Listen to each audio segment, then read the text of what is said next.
నేను వస్తాను, ఎక్కడ అభివృద్ధి జరిగిందని సూటిగా మిమ్మల్ని అడుగుతున్నాను. చూపించడానికి మేము ఎప్పుడు సిద్ధమైన ఆయన. నేను ఆల్రెడీ చెప్పడం జరిగింది. ఆమె కేవలం పక్క రాష్ట్రం నుంచి వచ్చి ఇప్పుడు వచ్చి అభివృద్ధి జరగలేదు అంటుంది. ఒక్కసారి రాష్ట్రంలో జరుగుతున్న అభివృద్ధి కార్యక్రమాలు చూడండి. నిన్న శ్రీకాకుళం జిల్లాలో పోయారు. శ్రీకాకుళం జిల్లాలో మా పార్టీ చేసిన అభివృద్ధి కార్యక్రమాలు మీకు కనపడలేదా? ఉద్దానం ప్రాంతంలో కిడ్నీ రీసెర్చ్ సెంటర్ ఎవరు పెట్టారు? చంద్రబాబు నాయుడు గారు పెట్టారా? కాంగ్రెస్ ప్రభుత్వం పెట్టిందా? అది మా ప్రభుత్వం చేసింది.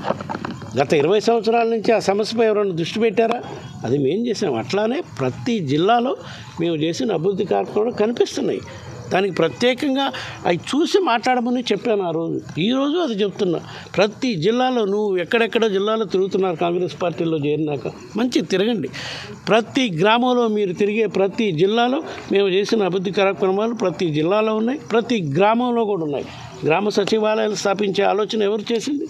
సుమారుగా 15,000 గ్రామ సచివాలయాలు నిర్మాణం చేసాం.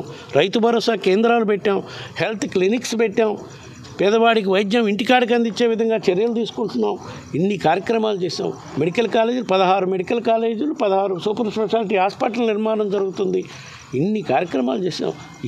ఇవన్నీ చూసే మాట్లాడండి. చూడకుండా ఎందుకు మా ప్రభుత్వంపై ఇది చేస్తున్నారని చెప్పడం జరిగింది ఆ రోజు. ఇప్పటికే దానికి కట్టుబడి ఉన్నాం మేము.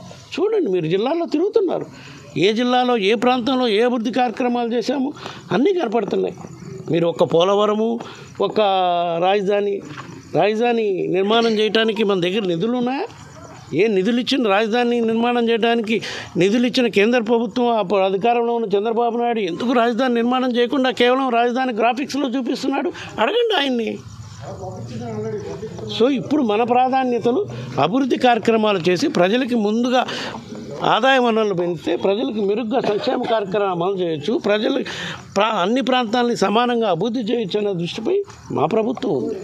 అదేవిధంగా పోలవరం ప్రాజెక్టు అంటున్నారు. ఆమె ఈ రెండే మాట్లాడుతున్నారు, పోలవరం రాజధాని కొత్త రాజధానులు కట్టించే నిధులు మన దగ్గర లేవు కాబట్టి అన్ని విధాలా డెవలప్ అయి ఉన్న విశాఖ నగరాన్ని రాజధాని చేసుకుందామని మా ప్రభుత్వం సంకల్పించింది.